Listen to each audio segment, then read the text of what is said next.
ဒါကတော့ကျောင်းရဲ့အတွင်းပိုင်းပေါ့နော်ကျောင်းရဲ့အတွင်းပိုင်းကိုလည်းတစ်ချက်ရှိုးပါ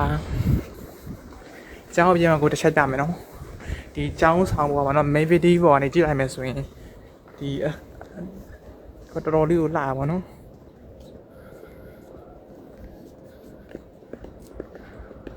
ဒါတော့မဟုတ်တော့ဒါဒီပန်းတွေမပွင့်သေးဘူးပေါ့နော်အပင်တွေကငုံတုတ်တွေပဲရှိသေးပါတယ်အမှန်တကယ်ပါနော် ID ကသွားယူရပါဒါပေမဲ့ ID ကလေဟိုသူတို့ထမင်းစားနားချိန်ဆိုတော့ဗောနော်မယူခဲ့ရပါဘူးနော်နောက်နေ့ကျမှပြန်တစ်ခါလာယူရမှာလာနောက်နေ့ကျမှတစ်ခါပြန်လာအောင်မဝေးလဲဝေးရပေါ့နော်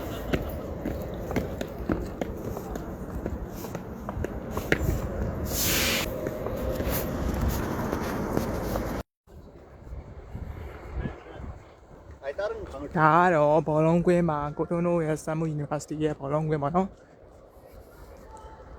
နိုင်ငံတကာဒီဘောလုံးအကြောင်းသားပြိုင်ပြီဆိုရင်ဒီဘောလုံးကွင်းမှာပြိုင်ပါတယ်အဲဒီဘောလုံးကွင်းတစ်ကွင်းနဲ့ရှိရလားဆိုတော့မဟုတ်သေးဘူးပေါ့နော်ဟိုမှာလည်းရှိသေးတယ်အကျယ်ကြီးဆိုမှအကျယ်ကြီးဟိုမှာလည်းဘောလုံးကွင်းတွေရောပေါ့နော်ဒီ